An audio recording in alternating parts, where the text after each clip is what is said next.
My name is Arnold Weinfeld. I'm Interim Director at the Institute for Public Policy and Social Research. And I want to welcome you all here today for taking time from your busy schedules and joining us at our monthly Public Policy Forum. This, of course, is our 26th year of doing these forums. By the last count, we've had over 3,000 people join us, gather in this room as we look to connect knowledge and provide crucial answers in a balanced setting to compelling questions. And of course, IPPSR's mission is to connect campus and community, policy and policymakers. And this forum is but one of the ways that we do that. We also have other instruments such as our State of the State survey and our State of the State podcast, our Michigan Political Leadership Program. I want to remind you that we'll be having our annual dinner in March featuring Alex Castellanos and Patty Solis Doyle as our speakers. We'll be doing both a dinner. This year it's going to be at the Suburban Collection Showplace in Novi, and of course the next morning we'll be in Grand Rapids for a breakfast. We also work with our partners at James Madison College on the Rosenthal internship program, which helps to train legislative interns to do their very best, of course. And last but not least, we'll be holding our election wrap-up, a free event on Friday, November 9th. You can always find out more at our website, ipsr.msu.edu, and our Facebook page. We'll be tweeting today on this forum, hashtag IPPSR Forum. Cindy Kyle, our Marketing and Communications Director, is joining us today. We also have other staff with us, Millie Shurev, who you probably saw as you were coming in, as well as some grad research assistants, and Leah and Hannah. Hannah will be doing a blog on this. So we'll be pushing out all kinds of information regarding this particular event. Next month, November 14th, the week after the election, we'll be having our next forum on the impact of term limits.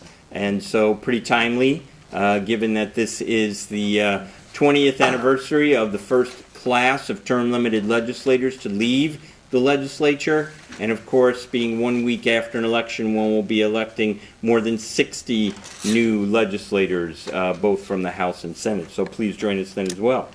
Now I'd like to introduce to you our coordinator and master of ceremonies for these forums.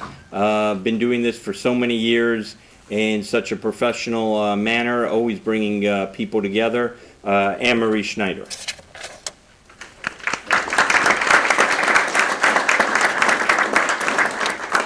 Thank you, Arnold. Good morning. That was such a nice explanation of what we do here with the forums that so many of you are familiar faces to me at this point. I think it's an important time to stop and say really why we're here. I'm hearing from people that they're finding fewer and fewer places to go to be with people who think the same and think very differently than they do, sit with them and have conversations about what Michigan's future is about and about just difficult topics. We've been talking about this particular topic for decades. The prevailing wage law requires that wages for construction workers on public works projects be calculated to reflect local wages for similar jobs. And I think there are people in the audience who know so much more than I do about this. I'm anxious to get into the conversation and hear from our experts. So we're going to kick this conversation off with Dale Bellman, who is a professor in the School of Human Resources and Labor Relations at Michigan State University and president of the Institute for Construction Economics Research. Dale has done quite a bit of research on wages. He's actually even written a forthcoming book from the Upjohn Institute for Employment Research, What Does the Minimum Wage Do? So I'm looking forward to hearing from you, and thank you for being here, Dr. Bellman. We also have with us Neil Parrish, who is an assistant manager for the Michigan chapter of the National Electrical Contractors Association, NECA. Yeah, good deal. And so Neil works with labor and government relations for NECA, and travels the state negotiating labor agreements on behalf of all signatory electrical contractors. We also, let me say thank you to you, Neil, for stepping up and being part of this. And absolutely, and I would say the same to you, Jeff. Mr. Wiggins is the state director of the Associated Builders and Contractors of Michigan, ABC, as it's often referred to. Mr. Wiggins has spent pretty much his career as a policy advisor in the House Republican Policy Office in the Michigan House of Representatives. And more recently, he served as an advisor on the Energy and Regulatory Reform Committees. So we're thrilled to have these three Spartans in front of you, all of them holding Spartan degrees. I think Dr. Bellman just is an honorary degree person. He's been with MSU for a number of years now, so we're thrilled to have you. Right before that, I just want to say on a lighter note, Arnold had mentioned the next two forums, or the next forum that we'll be hosting. But I wanted to also mention, as a reflection on our last forum, we talked about the recreational marijuana and the upcoming proposal for that. Well, today's a big day in Canada. You know, most of you know I keep a close eye on Canada. So recreational marijuana is made legal, and we're watching it very closely. One of the things is all of the different provinces are dealing with this differently. Some have walk-in places that you can only pay cash for in order to make your purchase. In Ontario, it's only until April next year, it's only available online to be delivered at a Canadian address. So I just wanted to give you a heads up. I don't know what we can learn from Canada in the next 2 weeks, but I think it is an interesting thing that's happening in our world, with it only being our neighbor, only being the second nation, second to Uruguay, for legalizing recreational marijuana. So let's keep an eye out, see what happens. Dr. Bellman, you want to kick us off? Thank you. Thank you very much, Anne-Marie, and thank you to everybody for being here. I'm Professor Dale Bellman. I've been with the School of Human Resources and Labor Relations for 17 years now. Prior to that, I was with the University of Wisconsin-Milwaukee, and I'm an economist. A lot of my research is on government regulation of markets, and that takes various forms. So what I'm going to pose now is a series of questions that I think would be good if we answered in this forum. But some background first. What is the prevailing wage?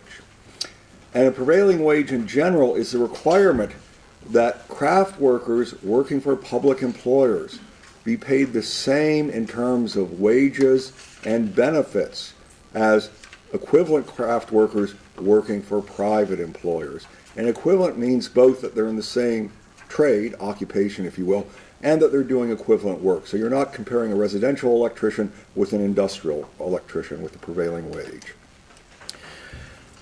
There are a number of prevailing wage laws out there. The national one, the Davis-Bacon Act, was passed in 1930 when the House and Senate were Republican majorities. Since that time, we've had a number of little Davis-Bacon Acts passed by states that apply the same conditions to state, and in some cases local, construction projects. A number of the state have been repealed over the last 30 years. Sometimes they go back and forth. They're repealed, they're passed, they're repealed, and they're passed. But this brings us to the issue of why do we have prevailing wage laws? And it very much has to do with the nature of the government intervention in, if you will, the construction market. And you may say, well, you know, generally we don't favor government intervention. You may say that, you may, whatever your position is. The fact is that government intervention in construction markets is extremely important and changes those markets a lot. Private contractors, of course, are not under any sort of strictures on wages or other things, or how they determine wages, or who they select to do their work. So a private contractor, let's say Barton Mallow or Walbridge or whoever, can take a look at the record that the subcontractors, really the people who get the work done, have, and say, you know, Fred's electrical out there does charge 10% more, but I don't have to call them back. And in fact, they do great work the first time, and I don't have all this other overhead. So maybe I'll go with Fred, but maybe I'm a private contractor and I say, you know, Fred's not the greatest contractor in the world, it's a bit of a pain, but I'd like to save some money. Okay, private contractors can do that, and many, or owners actually, it's less contractors, and owners do that, and they do it with regularity. They're very concerned with the performance record of contractors, and I should say that construction is very subdivided. You not only have, you have the architectural trades, which would be carpentry, which would be foundations, brickwork, roofing, but you have a lot of specialty trades, electrical, mechanical, and other things. And firms tend to be small. Some of these firms are tiny. You have multiple layers, articulated subcontracting, where one subcontractor, if there's a specific thing that needs to be done, they've got the electrical contract, but there's some data work that's in there, they will hire a data firm to come in and do that part of it. So it's articulated subcontracting. But let's talk about the nature of contracting and how it differs between the public sector and the private sector. In the private sector, private owners can essentially decide, yes, there's a favorable trade-off here between what I know is likely to be the quality of the work and the price. And maybe the price is a little higher, but the quality more than makes up for that. Or they may decide, nope, won't do that. That's not true in government subcontracting or contracting of construction work, because governments operate under principles of low bid. And that means among the qualified contractors, and that's typically people who can get a insurance policy that will protect the owner against the default of the construction company. It's pretty mild and very easy to get, so it's not much of a screen for the quality of contractors. They're required to go with the lowest, lowest bid, unless they can show that someone is strictly unable to do the work. They have to go with the lowest bid. Well, this changes the dynamic of the construction market, because all of a sudden the only thing that matters in the end is how low a bid you can get in. And that, of course, competition's a good thing, and we think competition can increase the efficiency of markets, but it can also, in this case, create some problems, because once you've got that low bid, your job as a subcontractor is to figure out how you can meet it. In some cases, that will be, you're going to be very clever, you're going to figure out how to do something new, or you've got very efficient processes, and that's good. Or maybe you'll go out and find the cheapest pool of labor you can possibly find out there, which may or may not have the requisite skills to complete the job. So our problem here is that in a world of government low bid contracting, there's tremendous pressure on keeping prices down. That's not inherently bad, but it can have some problematic consequences, which is to encourage, if you will, the subs and so on, to essentially make the cost of labor a big part of their program to win that bid. And that can end up with any number of negative outcomes. An obvious one is that you're likely to have lower project quality. But you're also likely to have negative effects on your construction workforce, effects such as they will be earning less and have lower benefits. Another one is that if you're trying to make your construction as cheap as possible, you'll stop training your employees. You'll simply poach off of other people, get whoever you can. So what the prevailing wage law does is it says, we believe in competition. Competition is a great thing. The only thing we're going to do is we're essentially going to take labor out of the competition. We're going to say, we're going to standardize wage rates. We're going to use the private sector, as market-oriented people generally like to say, here is the standard wage rate. Here's a rate set for similar work, similar occupation, similar level of skill in the private sector. We'll import those into the public sector, and from that, we'll establish the prevailing wage. And what this does is it assures that craft workers will receive both the equivalent wage that they get in the private sector and similar benefits, because it covers both wages and benefits. So that's what a prevailing wage law is intended to do. I would argue there are lots of things we could do to improve prevailing wage laws. Not everyone in the building trades would agree with me, oddly enough. But I would say that overall, its consequences are what were intended. One, there isn't a body of evidence that suggests that prevailing wages cause project costs to rise. Okay? And I'll go through that, have a paper from the Institute of Construction Economics Research that goes through that in some detail, but basically, credible research shows that the only place where prevailing wages seem to be associated with a 5 to 7% higher cost of construction is in residential construction, and I'll talk about that later. Two, there's an issue of what is the effect on the quality of the labor force, and the answer is what research we have suggests that because prevailing wage supports apprenticeship programs, both because everyone has to put money into the prevailing wage that are typically going to be used for training or are allocated to training, but it's the one group where you can get a lower cost of your craft labor. You have an apprentice on the job, they start off at about 50% of the rate of a fully skilled journeyman. And what that means is that there's basically a subsidy for training. There's a subsidy that says, we want you to use apprentices, we want you to train the next generation of workers, and this is a subsidy that will allow you to do it. This is very important because the United States does not have an effective alternative construction training system outside of the apprenticeship system currently, and I'd be happy to go through that in some detail. Finally, what is the effect on workforce diversity? And it's an important question. The building trades and construction in general don't have the best reputation in diversity. Okay? I didn't hear any nervous laughter, but they do not historically have had the best reputation in diversity. I would tell you that, one, in most of construction, that's changed quite a bit. The sector that has the most issues with the diversity of its workforce, at least along racial, white-black lines, is actually the open shop. There are African Americans make up a larger percentage of the craft workers in the union sector than they do in the open shop.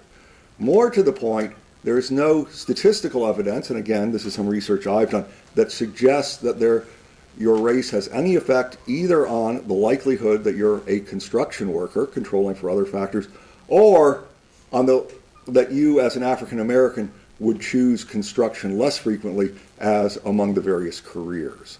So those are really three questions. The first one is, what effect does it have on cost? Two, what effect does it have on training? And three, what effect does it have on diversity? I'll be coming back around, but I wanted to set out the questions first. Good afternoon, everybody. My name is Neil Parrish. I'm an assistant manager for the Michigan chapter of NECA. Before I dive into what prevailing wage means to my association and our members, I want to give a little bit of an overview of what NECA is and what the Michigan chapter does. How many people in the room have heard of NECA before? Wow. Okay. When I worked in the state legislature before I started working here, I had not. So this was a whole completely new organization to me, which I'm proud to be a part of. Essentially, since 1901, NECA has been the voice of a $160 billion industry that brings power, light, communication technology to communities throughout the country. It was formed by a group of small businesses who recognized the need for standardization in manufacturing specifications, installation procedures, safety and technical training, and laws and regulations governing the trade at the federal, state, and local levels. To date, there are 119 NECA chapters nationwide, with 2 of them here in Michigan. We have the Southeast Michigan chapter, which is we just refer to as Detroit chapter, and then the Michigan chapter.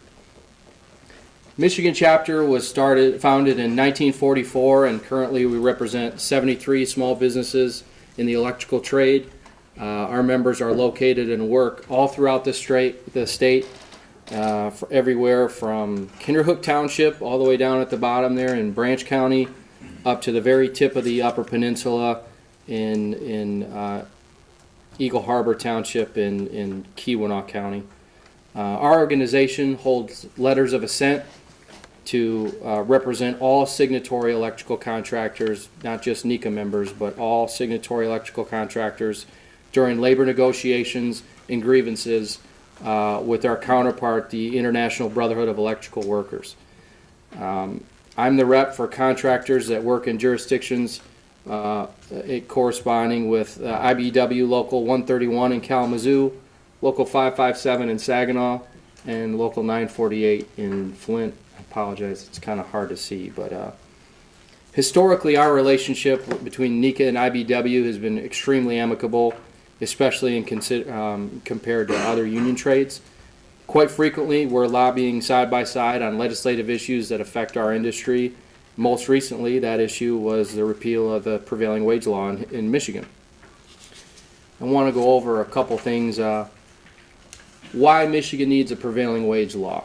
Why do we need it, first of all? For my members, it levels the playing field for us to be competitive on these public construction projects. The state needs it to help ensure collection of applicable taxes in the industry. It promotes a 100% privately funded skilled trades training model, and it helps ensure that public construction finishes on time and on budget. What do I mean by level the playing field? For our members, essentially prevailing wage law discourage tax evasive practices by requiring contractors working on state-funded projects to keep detailed certified payroll reports, including employee names, social security numbers, pay and benefit rates, hours worked, that their licensing is up to date if that's accurate, and the reporting requirements in prevailing wage law and the third-party oversight that comes with them help prevent the fraudulent misclassification, which is what hinders our members from being competitive. What I mean by misclassification is the utilization of, you call them 1099 employees, independent contractors. When it comes to the signatory construction industry, our relationship with our employees is clearly defined in our collective bargaining agreements. There is no ifs, ands, or buts about it. We can't sit here and try and claim that they're independent contractors. Our relationship is in our agreement. We have employee classifications and their wage and benefit rates spelled out in them, be it a journeyman, wireman, foreman, apprentice. All of them have their corresponding benefit levels. And when you get into the repeal of the laws and the reporting requirements that come with them, that opens the door for irresponsible contractors to misclassify their employees, and essentially that makes them, as Dale said earlier, it kind of fosters that race to the bottom, low bid mentality that puts our contractors at a disadvantage, and I'll go through that a little bit more on this slide. Like I said earlier, misclassifying employees helps irresponsible contractors kind of skimp out on the payroll taxes that they have to pay. We have on the slide here, I've got federal Social Security, federal Medicare, federal unemployment, state unemployment. If an average union electrician hourly wage is $30 an hour, which our members pay, we have to pay an additional roughly $5 an hour on top of that just in payroll taxes. And if somebody misclassifies their employee as an independent contractor, they don't have to pay these taxes. They have to, but they don't necessarily pay these taxes. And what that means for our members is that we can come into a job and place a bid, and we could be anywhere from $7,500 to $10,000 higher just because we're following the rules and paying the applicable taxes. We could be that much higher per employee on a job. On a 5-man school job that we're trying to get done during the summer, we could be $50,000 higher than an irresponsible contractor. And this doesn't, again, I mentioned earlier that prevailing wage laws have benefits to the state as a whole. These unpaid taxes, again, affect state tax revenues. But more importantly, There are other applicable taxes that are able to be avoided by 1099ing an employee. Those taxes: federal income tax, state income tax, federal Social Security, federal Medicare. If you combine the average on those on that page, it's roughly equates to $10.18 an hour, with the $4.94 I alluded to on the previous slide. Again, that's $15.12 an hour that the state of Michigan is missing out when somebody irresponsibly misclassifies their employees and putting us at a competitive disadvantage. So what does that translate to in the big picture? $30,000 per employee per year, and that's assuming an electrician would work 1,500 to 2,000 hours in a year. Our fund actuaries are projecting our electricians are going to be typically working 2,000 hours a year for a couple years. So that's where that number comes from. Lastly, the things I want to go over here are some of the misconceptions that are floating around the Capitol when it comes to the prevailing wage. I think everybody who works in a Republican office I know has seen the Anderson Economic Group study on prevailing wage. In that study, the proponents of the repeal argue that construction labor costs are 25% higher under prevailing wage. Again, construction labor costs are 25% higher. Maybe that's true. Maybe because we pay our employees a living wage, because we provide both quality health coverage and a health savings account. We provide state, national, and local defined contribution and defined benefit plans. Because we jointly fund the training of our workers, maybe our hourly cost per worker is higher. At the same time, these components see two very important details. One, higher wages correlate with higher worker productivity, and that higher worker productivity can help offset the construction costs that comes with those higher wages.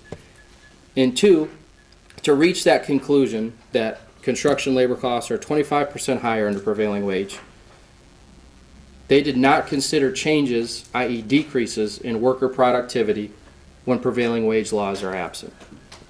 Again, labor costs are 25% higher according to proponents of repeal.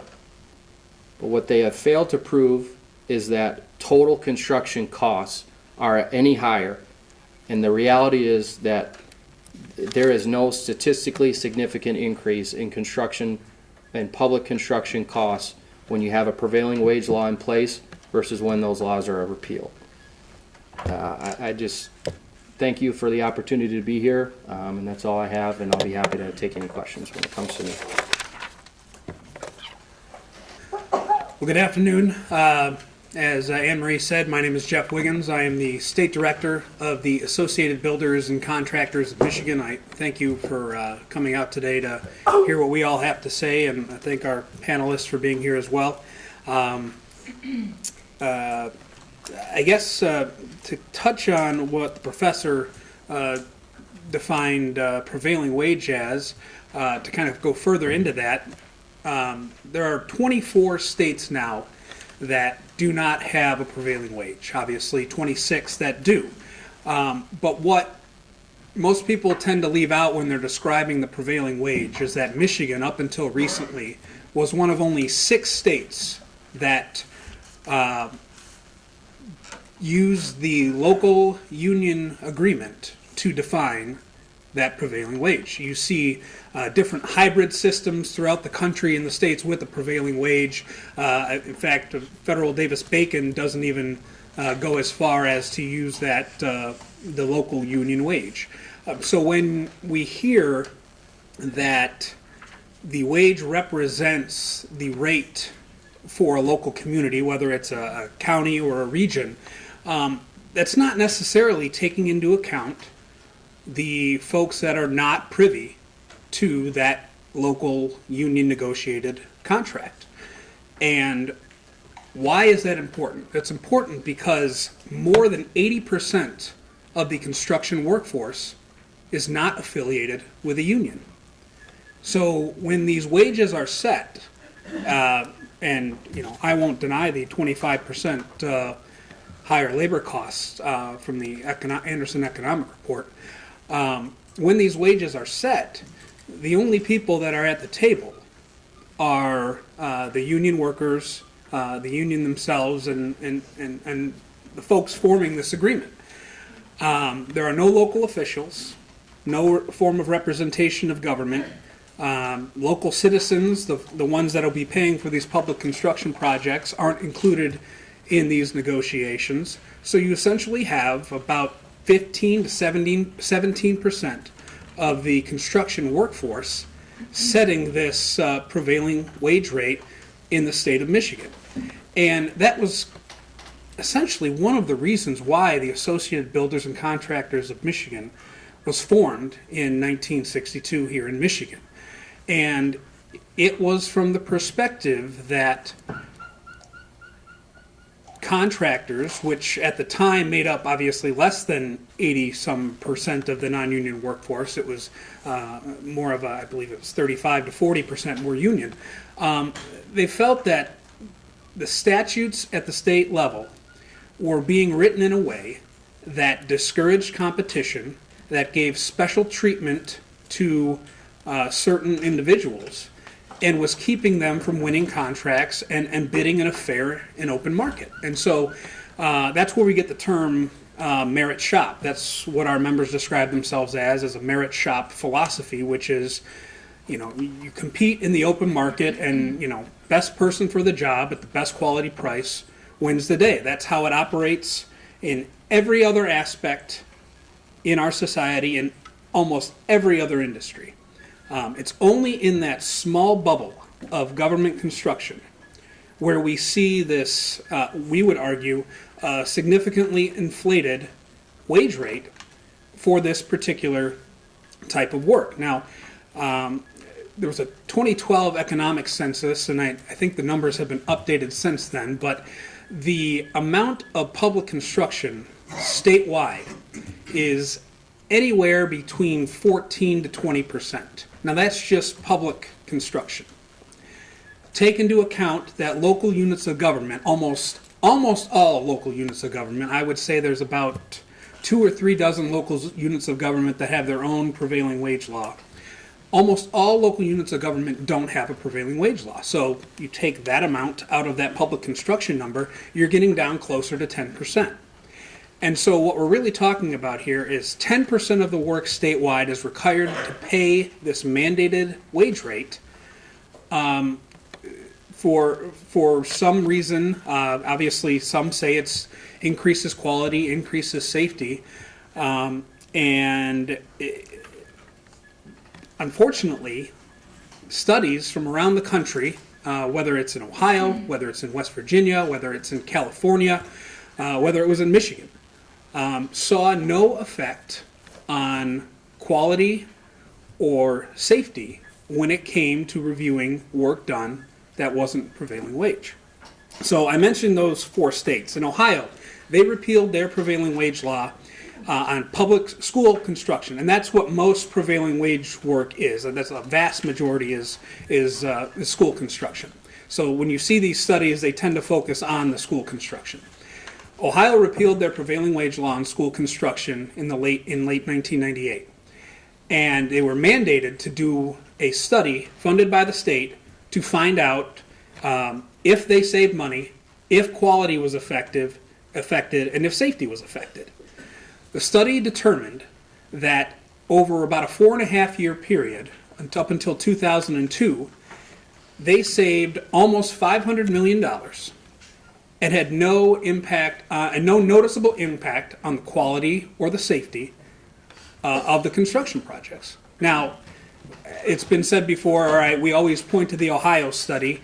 What else you got? Well, University of California, Berkeley did a study, and they were looking to see why low-income housing construction was costing so much. And the headline of their paper, the headline of their study, detailed the fact that prevailing wage was increasing the cost of these low-income housing projects from anywhere between 9 to 36%. Now, we've heard the number. The number that usually gets tossed around is somewhere between 6 to 10% increased construction costs total on these projects. And so even if we took the lowest of their range, and let's be honest, the University of California, Berkeley is not always an ardent defender of free market politics. That 9% is in line with what we saw in Ohio, which was 10.7%. The Anderson economic study that Neil mentioned had the total cost of construction conservatively anywhere between 6 and 8% increased. A new study, fresh study out of West Virginia, done by a professor at the University of Connecticut, their College of Business there, did a study. West Virginia has just repealed their prevailing wage law in 2016. And that study showed that on average, 7.3% of all the projects that they monitored had, the projects that they monitored after the repeal of prevailing wage saw a 7.3% increase in cost. So what we've seen across the board over the past 15 years in these studies, both sides have their studies, both sides try and argue the impact or non-impact of prevailing wage, and as the study from Kentucky University of Kentucky admitted, it's very hard to track this because of the elements that are taken into consideration. But what all these studies have found from our perspective is that anywhere between 6 to 10% total construction cost is put on the taxpayer when you're dealing with the prevailing wage law. Now, we heard that it affects quality. There are no studies that prove that it affects quality. What you do hear, and what we heard in the Kentucky study of West Virginia, is that the author of the report admitted it may affect the quality. It may affect the safety. He also said it may not. And that's what you're going to find in a lot of these studies, is that there is no real way to determine the quality and the safety and whether it was. That's why it wasn't mentioned in the Anderson economic report, because it's a very difficult thing to track. But what you do have is that every single person that works on these job sites has to adhere to MIOSHA, or if it's a federal project, OSHA standards.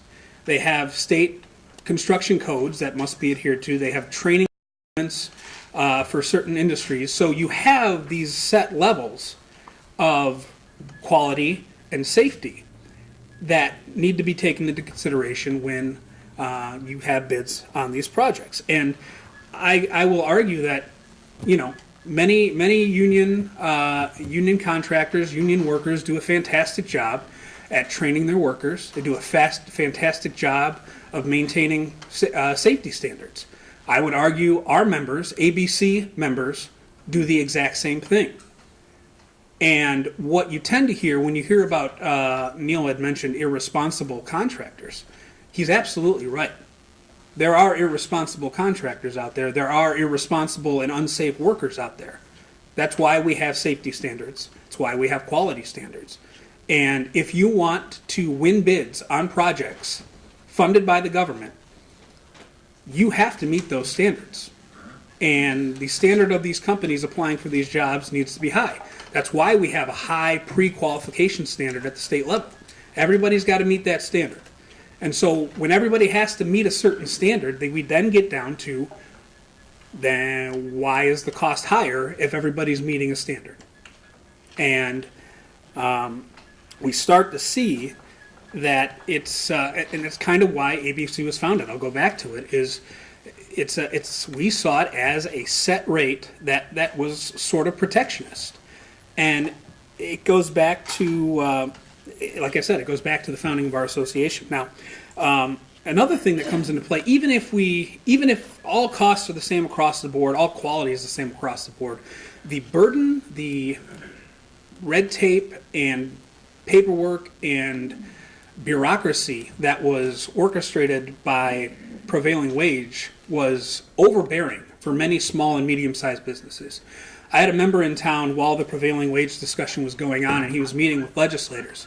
And he said, right now, I pay the prevailing wage. Even though I'm not on projects that I have, or public projects or private projects, I'm paying at or around the prevailing wage. So the price doesn't discourage me. from bidding on these projects. It's the fact that if one person who's designated as one type of worker in any way tries to help, assist, or go on to another part of the project and help, carrying drywall, as simple as carrying a drywall or carrying a spool of wire, you then cross over into a different classification. And that has to be maintained, paperwork has to be maintained, and you have to make a record of that. Also, the prevailing wage through a bidding process could change 3 or 4 times. I had another member who mentioned that he bid on a project and they had to rebid 2 or 3 times over a 3-month period because the prevailing wage changed 3 times. Okay. Absolutely, I'm sorry. Yep. So I guess at the end of the day, where it all comes down to fair and open competition. And it's what the country was founded on, it's what our organization was founded on. When it comes to quality and safety, everybody has those standards, at least from our organization's perspective. And it's not the role of the government to determine what is the best rate that we should be paying on these projects. Thank you. Talk just a little bit about the research. I will say that it is true that unions represent about 20% of the blue-collar labor force in construction. The ABC represents 1 to 2% of construction employers. So if we're looking at representativeness, the union sector is actually far larger. Recently, the Institute of Construction Economics Research turned out a study called Prevailing Wage Laws. What do we know? That goes through the research. Some of it was cited or perhaps somewhat miscited previously, and tried to say, well, what do we know based on good quality research? And I'm just going to briefly, I'm going to say that the conclusion here is that there is very little evidence based on research that either met a level of peer review publication or research that came out of government agencies, which we also believe is high quality, that the prevailing wage law has a effect of raising the cost of construction. There are a lot of studies out there, such as the Anderson study, that are not peer reviewed, use methods that the Minnesota, legislative, I've forgotten the name, branch, I could find it. Basically, government agency said you can't measure the effects of wages on construction costs this way, because all you're doing is you're going out, you're saying, here's the prevailing wage, here's what we think is the non-union wage, but it's for all non-union or all workers without, any adjustment for capacity and so on. Take that as a percentage and a little more manipulation, and presto, you figured out the cost of the increase in the prevailing wage. Just not a valid method. As I said, you can go to iseries.org. We have these papers and other papers up there. It's very thorough. I want to bring up 2 points to give you an idea of why this is perhaps not the most fun setting to have these discussions. One is, for that Ohio study, of course, the Ohio study deviated from standard statistical practice. Yes, they had their computations and so on, but they were all based on non-statistically significant variables. Okay, so they did the study, they ran the regressions, and then they started reporting results for variables that were not meaningful, where if you took a look and said, how good is this a prediction of what we expect to find? And the answer is, those values could be 0. So when you start then using that as your base for computation, garbage in, garbage out. The Ohio study is worth nothing. The Berkeley study, which is a fine study, is actually more interesting because it gets at some of the issues that we're concerned with prevailing wage. So the Berkeley study looks specifically at residential construction based on a survey, a very good survey of residential construction. Interesting stuff. And what it comes out with is, in their initial estimates, they have prevailing wage work is about 9% higher. In a restudy, also, in the second part of that, they use an approach, instrumental variables. We won't go into that. They get a 30% higher result. But recent restudy basically supports Berkeley, but finds that the effect of prevailing wage in residential construction, that one area is more like 5 to 7%. So I thought this was interesting. I thought, well, let me take this out to the group that's most likely to throw a fit on hearing this, which are building trades union officers and so on. And I said, well, what if I told you then residential construction, prevailing wages increased wage rates by 5 to 7 or maybe even 9%. They said, that's not surprising. You got to realize residential construction is the Wild West of construction. In fact, I've just finished a study for MIT, which goes through and basically finds that in large parts of residential construction, basic labor laws are not followed, overtime laws are not followed, safety laws are not followed. There are very large numbers of undocumented immigrants who are vulnerable. They cannot, they're not going to go to the Wage and Hour Commission and say, I didn't get paid overtime. They're happy they have a job.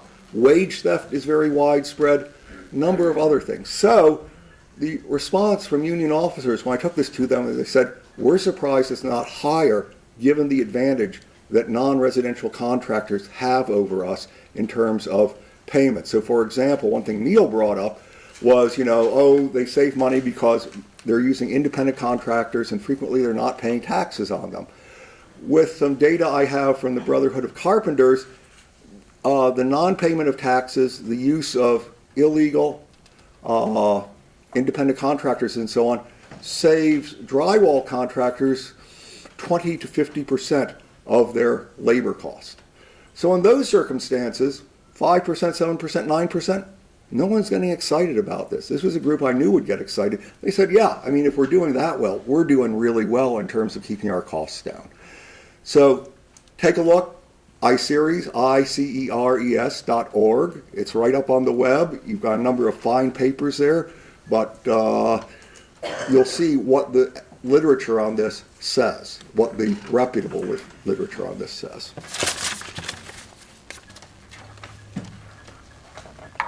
Thank you to all of you. Do we have some questions? I'm going to come out there and get a few questions. You'll have to have a microphone because we're trying to get the information exchanged here out in the state and surrounding areas. So we film this and then we post it to YouTube.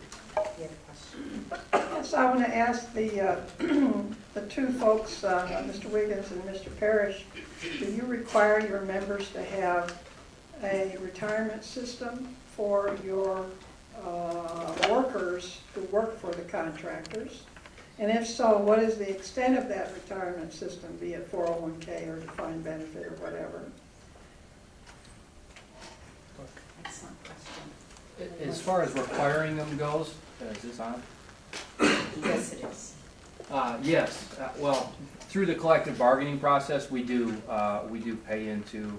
It depends on our jurisdiction. We have, in all jurisdictions, we have a national defined benefit plan, the NEBF. At a state level, we have the state defined benefit plan, and then some of our locals also have.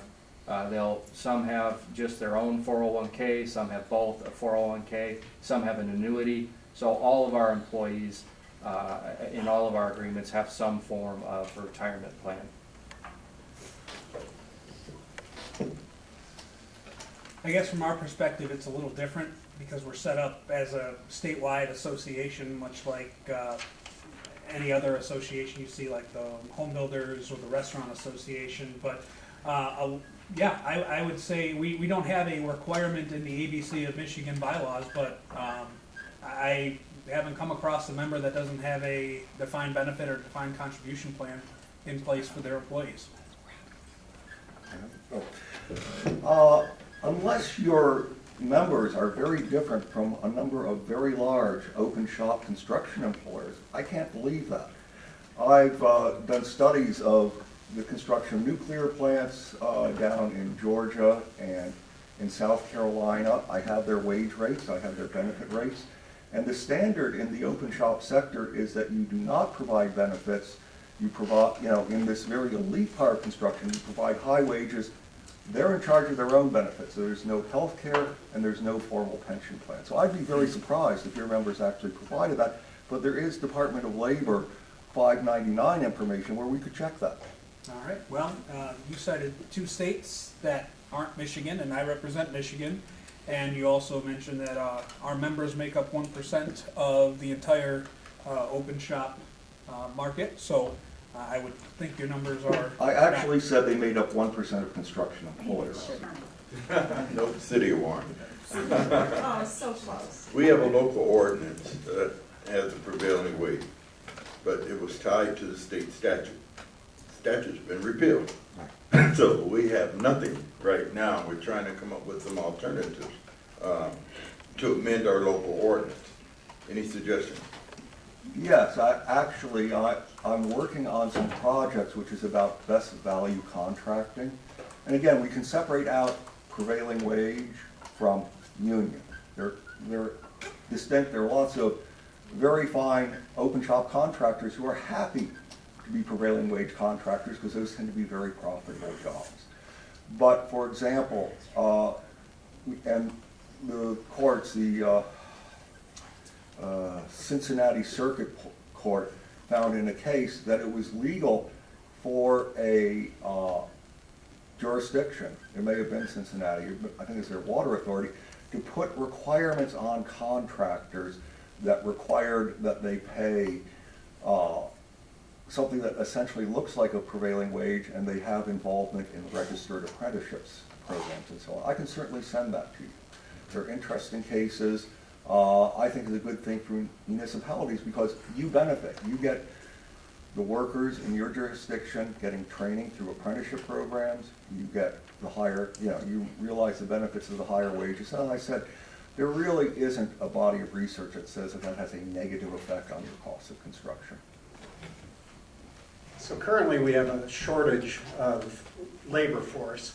So I'm interested in your opinions on what the removal of prevailing wage does. Does that help us get more people into the industry, or does that hamper us?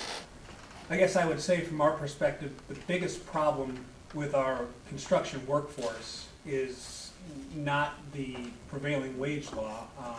It's the fact that for about the past 30 to 40 years, and my apologies to Michigan State University, is that we've been pushing this, everybody needs to go to get a 4-year degree. And we're starting to see that pendulum swing back now. Now, I don't want it to swing all the way to the other side because, not everybody's cut out for a career in the trades. But we have this pendulum swinging, and it goes back and forth.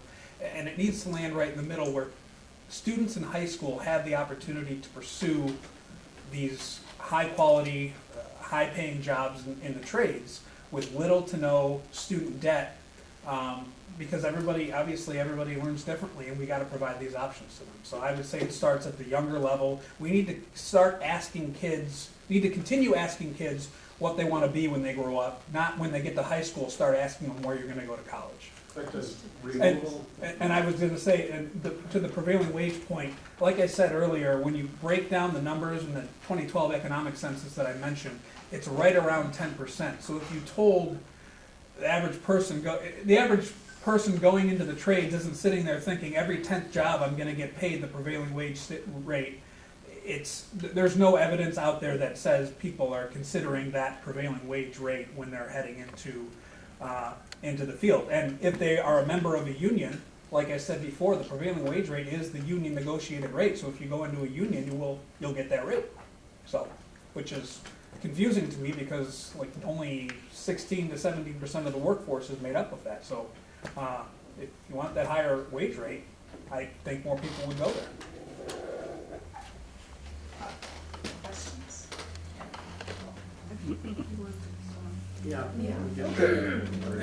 Actually, again, I find a certain lack of substance in a number of Mr. Wiggins' remarks. One, and I'm not going to go into depth into why we have a shortage of skilled trade workers.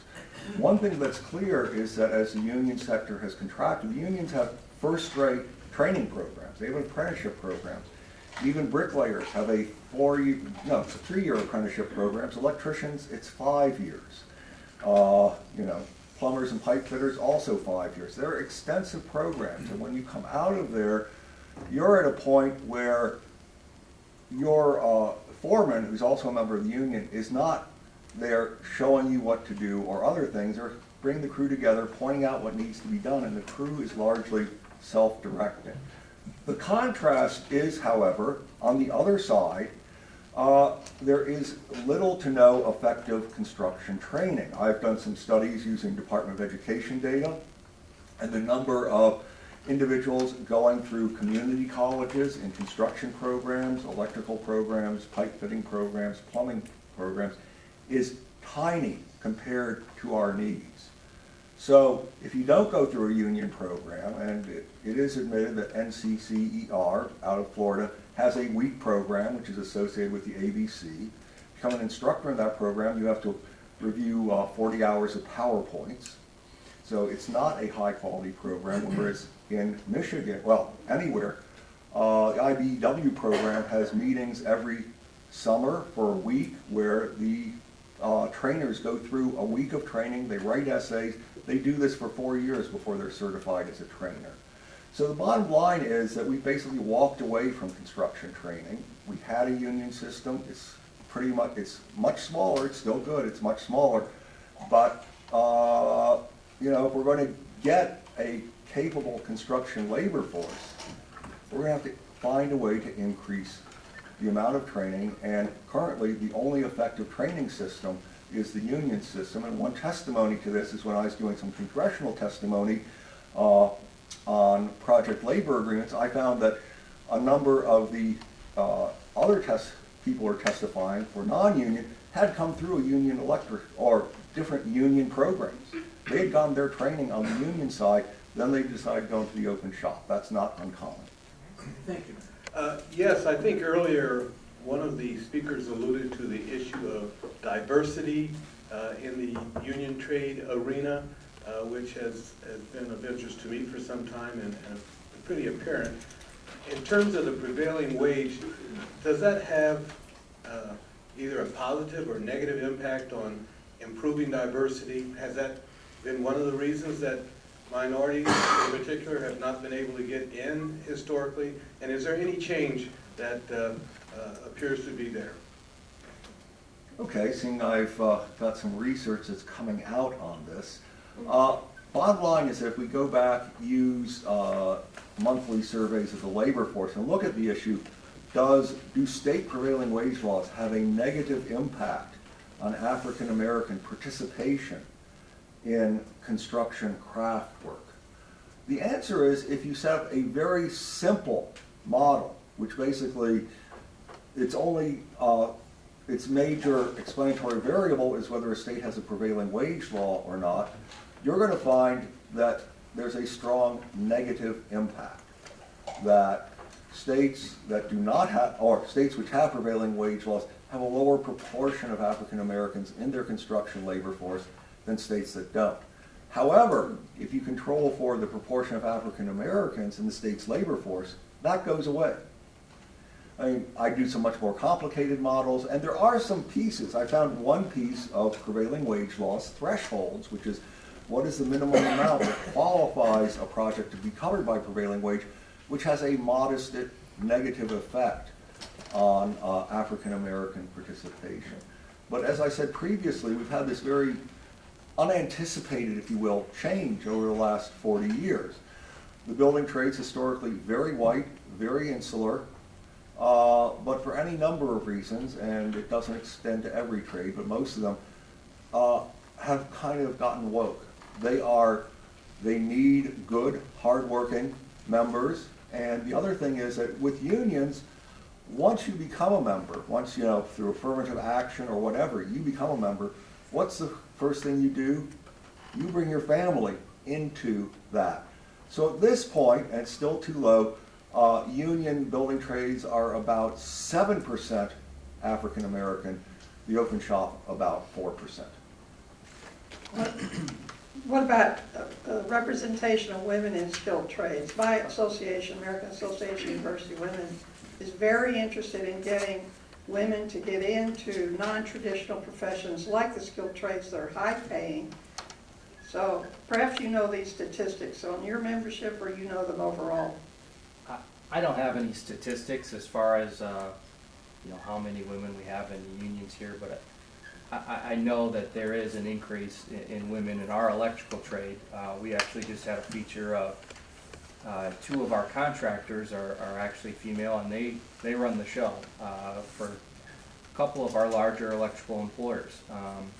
And we have seen we're actively engaging in recruiting women and minorities into the field just to kind of increase their representation in the trade. I don't have any numbers, I'm sorry. I'm with Neil in regards to the exact makeup, but I mean, it's definitely something that is now at the forefront of the construction industry, whether it's union or non-union. One of our chapters, our Southeast Michigan chapter, just got done doing a pilot program with women in welding, and the response was unbelievable. I mean, I think for so long there was no outreach, there was no marketing. It was always assumed this was a man's world in this, particularly in this field. And the more and more we see these jobs available and everybody learns that they're high-paying, quality jobs, the response has been great, and I think you're going to see a very significant increase in the future.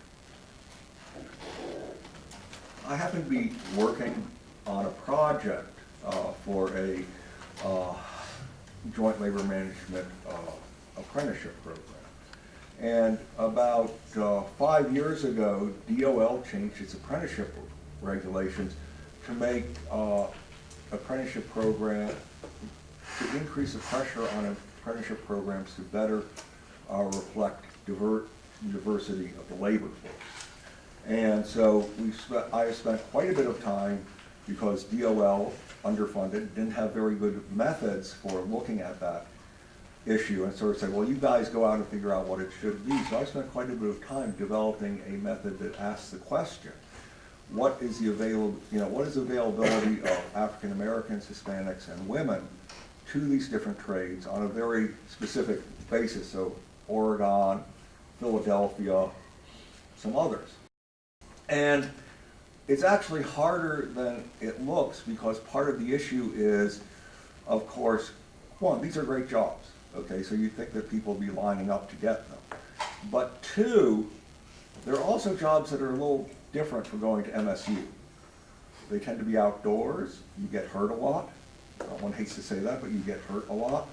The pay is uncertain. So lots of different groups may have different, as it were, approach it, how good is this job to them? And taking that into account, and when I cited some Department of Education statistics, one of the things which I wanted to do was get a feel for, if there were no discrimination, and all of community colleges are under lots of DOE and federal regulations dealing with discrimination, what proportion of these different groups go into the craft training program? So that's one of the benchmarks I'm using.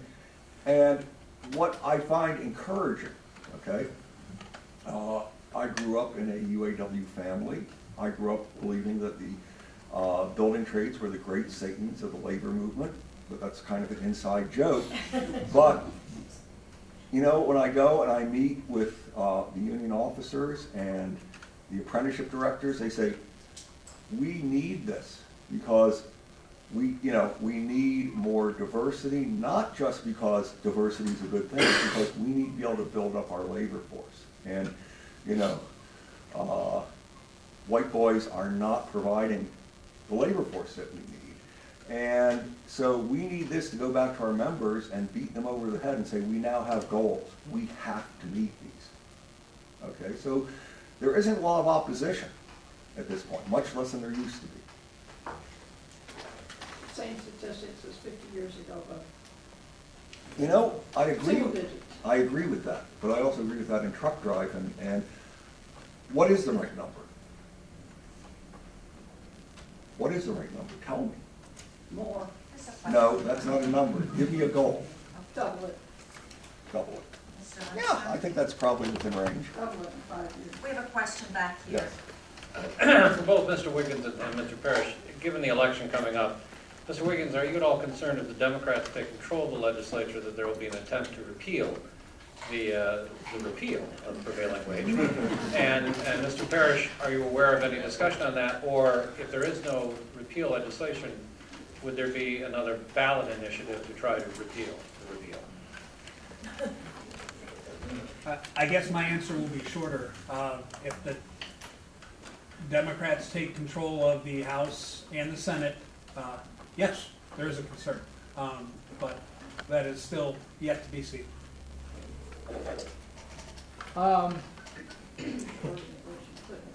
I think the prevailing wage fight has been around for decades, and it's probably not going anywhere anytime soon, regardless of who's in power in the Capitol. As far as another ballot initiative, I could see that, and also we're still involved in a lawsuit challenging the past repeal, so the issue isn't dead yet, and probably won't die for the foreseeable future. This question is for Neil. Neil, I liked the statistics that you had on your PowerPoint. Is there any way that you would be willing to share that information? Which one? Yes. On your which one PowerPoint. was, as far as our hourly rates, or what do you want? Just the hourly rates and some of the statistics that you were showing about Yeah. the apprentice and. Yep. Yeah, I can get that. Whatever Okay, you I want. was trying to take notes quickly, but there was a lot of information to write. Thank you. I was nervous. I was clicking fast. We'll actually have those posted to our website, There you go. if not Okay. by this afternoon, first thing in the morning. So it appears that wages are lower when prevailing wage is repealed. It appears that total costs might be somewhat lower, but not by as much as the wages are lower. Have there been any studies of the impact on profits when prevailing wage is repealed? I defer to the professor on that Yeah. one. I am unsure. I know that Peter Phillips at the University of Utah did some work which suggested the major effect of the repeal of prevailing wage was that company income, which previously had been directed into wage payments, got shifted back into general profits. So that basically it was a matter of, if you will, the employees and the employers fighting a bit over where that money went. It's certainly, the effects on the cost of public construction are at best minuscule.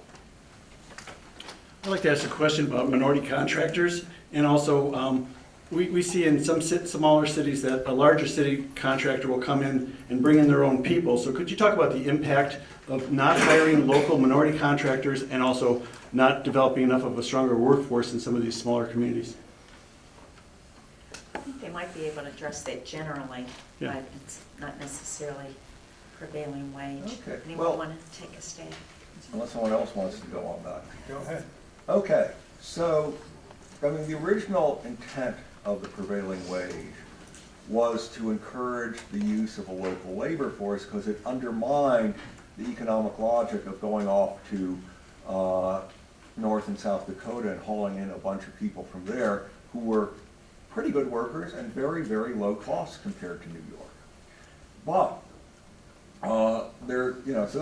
and we can see how well, and generally has worked reasonably well. There are lots of other methods of encouraging local training and local development. So you have what used to be called project labor agreements, now they're sometimes called community development agreements, and they're the one chance where the community can come in and basically bargain with the contractors and the building trades and say, well, if you're going to put in this project, in this, this big project with public money in it, not always with public money, we want, 40% of the new apprentices to be from areas, zip codes that are economically in distress. And you can write agreements like that. And so, for example, the School District of Los Angeles has a very extensive and very successful agreement like that, which has moved lots of women, African Americans, and Latinos into construction jobs. There are some that also have minority contractor provisions, although it's a little funny when that's an agreement between the building trades and the local public authority. They're able to do it. I'd just like to add on to that, and I can't remember the exact specific numbers on it, but I know that when they built Little Caesars Arena, they had that exact problem.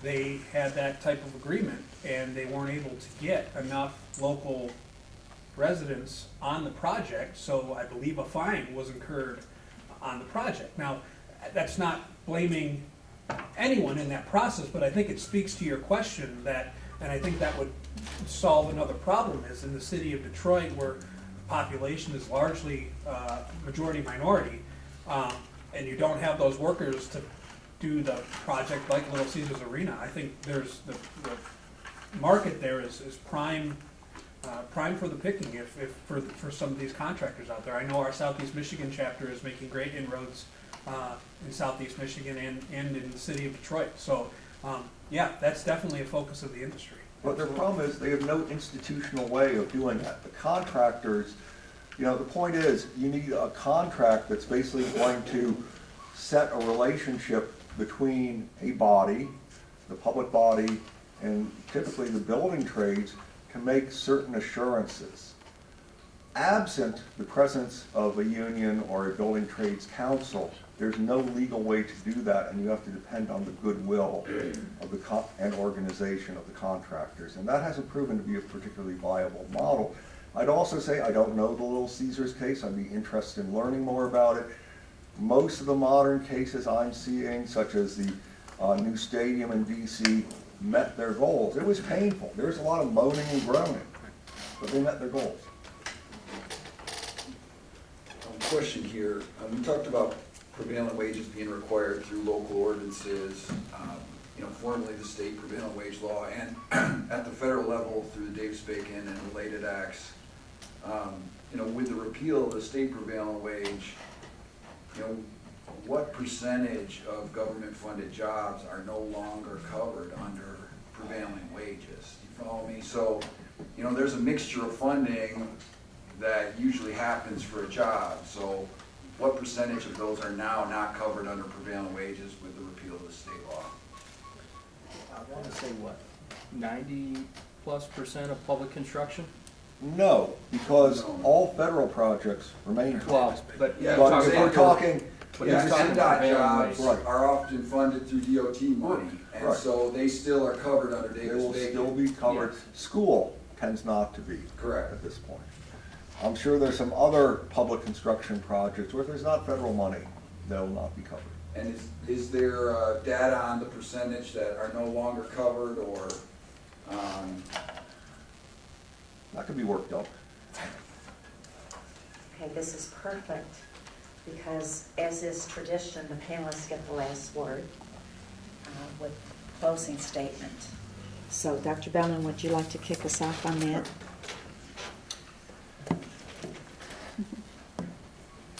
I didn't realize I had a closing statement or I've written some points out in advance. As you can see, prevailing wage law remains very controversial. I think that to the degree that we have a basis for understanding its impacts on things such as costs, what we can say is that there is very little impact, or where we have found it with low-income housing construction, it makes perfect sense in the current construction market. There's really no evidence of serious cost effects. In terms of apprenticeship, it's very clear that the prevailing wage laws, state prevailing wage laws, do a lot to help support construction apprenticeship programs. Similarly, there is research which shows that prevailing wage rate states have lesser recording of accidents and fatalities in construction than other states. Likewise, there is no evidence that prevailing wage affects the racial makeup of the construction labor force. In the end, I think prevailing wage is a great example of intended effects. Is it good legislation? It's done pretty well. Are there things that could be do to improve it? Sure. I mean, if the ABC was so concerned about the prevailing wage being the union wage in Michigan, there were proposals floated in the House that said, okay, we'll just use the federal Davis-Bacon rate. That's not the union rate, and it varies by area. So if you're in West Michigan, you'll get a largely non-union rate. If you're in Eastern Michigan, it will be more heavily union. That wasn't their intent. And so all these words about, well, it was really a union rate, there were lots of things that could have been done to change the law, make it more effective while preserving its purpose. That wasn't the purpose of the repeal. Again, I'd like to thank everybody for being here. Good questions were asked. Great information on the panel. I really enjoyed it. I guess what I would say is, at the end of the day, when it comes to any policy disagreement that we have, I mentioned that the most recent study on prevailing wage repeal, the author himself admitted that it's very hard to monitor this the impact a repeal or the presence of a law has. But one thing we do know, and it speaks to the professor's comment about why there was no reform. It's because at the end of the day, you have the hand of government coming into private agreements and telling people what they can and cannot do. Not only are they mentioning it's not government, and that's the thing at the end of the day, it's not the government setting the rate, it's the unions setting the rate. He mentioned federal Davis-Bacon, but statistics show and rates show that in a large number of cases, the federal Davis-Bacon rate is higher than the state prevailing wage rate, or was higher. So there was no certainty, there was fluidity in those, and at the end of the day, and it was what we were founded on, is that open and fair competition should be what drives being awarded these contracts, especially when taxpayer dollars are being used. Thank you. I appreciate the opportunity to be here, and I'm happy to answer anybody's questions after, if anybody has any. I guess in closing, I just want to reiterate some points that had already been made, and Dale had already made. It's still difficult to find any credible study that shows any statistically significant total construction cost savings when prevailing wage laws are absent. I think with the repeal in other states, in Michigan, if it stands, is what we'll see is a race to the bottom. We're essentially incentivizing the kind of nefarious behavior I went over as far as misclassification of employees. Responsible contractors, union and non-union, are not going to be able to compete with that kind of behavior. I just want to reiterate again that this prevailing wage fight is probably far from over, and I look forward to keeping it going. Thank you.